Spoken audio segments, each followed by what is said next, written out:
This video is only for educational purpose. The channel will not be responsible for any misuse of the contents given in the video.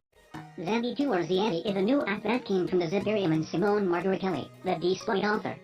Zambi comes with a bunch of amazing features, including Metasploit, exploits, packet sniffing, session and password hijacking, and many more. But how do you use them? See this tutorial. Ready to hack? Let's go.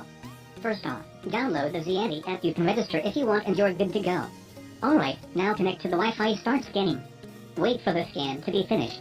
You will see connected devices with open ports. You can now choose which of the devices you want to attack. If you want to attack all of them, you can select the entire network. If you open up the device, you'll see a few options popping up. Scan, connect to remote port, password complexity audit, MITM, vulnerabilities check, shellshock, SSL poodle. Let's explain them. The scan option will perform another, more advanced scan on the target. You can specify the type of scan and it will be more accurate on the target.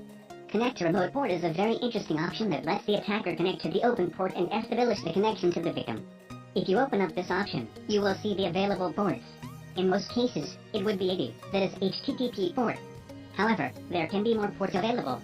For example, I attempted to connect to my laptop. I have a password on it. If I didn't have any password set on my laptop, I could easily view everything available in the C drive, pictures, folders, files, and many more. Really cool and really spooky, isn't it? So I advise you to secure your laptop with a password, even if there's nobody you know that could possibly break into your device. We are not done with this option. It brings much more stuff when there is a vulnerability that can be exploited on the victim's PC. Let's skip the password complexity audit and jump right into the MITM section, which will be the most interesting one. MITM stands for man in the middle, and what this basically means is that by triggering an MITM attack, all the traffic goes through your device. That is, you are becoming the man in the middle. Thus you can easily view and modify the traffic requests. To perform this MITM attack, simply select the target and then tap on Man in the Middle button. A new tab will pop up. Firstly, choose which functions do you want to enable during the MITM attack. There is a SSL strip option, which is very important because it removes the HTTPS protocol by redirecting it to HTTP. You will not be able to hijack a session when there is a HTTPS protocol, so SSL strip is essential for hacking accounts.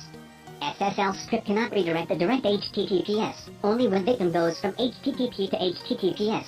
Means that if a victim opens up Facebook, which is HTTPS, SSL strip will not work as there is a direct request to HTTPS protocol. I suggest you keeping this enabled the entire time hacking. Redirect HTTP. This option redirects a website to another one. Simply choose the URL and enable the function. Replace images. Choose an image which will be replaced with all the images your victim browses through. Download. Choose which types you want to and enable the function to save all the files your victim downloads. You can also intercept download by pushing another file to the victim. Enable the MITM and wait a few while. If your victim doesn't use the net, web traffic, you'll have to wait till she opens up a browser, downloads a file, or just use the network. If everything goes right, a little window saying IP is vulnerable to MITM attack, or something like that should pop up. This means your victim is vulnerable to sniffing, session and password hijacking, and many more functions the anti has to offer. You can easily use this to session hijack any social networking site the user of this Wi-Fi is using. Yes, you can hack Facebook. To see what your victim browses through, see the log request option. You can also see logged images. You can hijack the session by tapping on one of the requests. To allow each HTTP request individually, use the Z-Packet editor. By swiping to the left, you can easily modify the request and send it to the victim. Alright, now you should know the basics of MITM spoofing attacks. Have fun playing. Just one more thing, always be responsible for what you're doing. Don't share private stuff of your victims. After all, it is not that difficult to find out the spoofer across the network. I have spent so much time creating this video, so please like and subscribe and keep supporting my channel.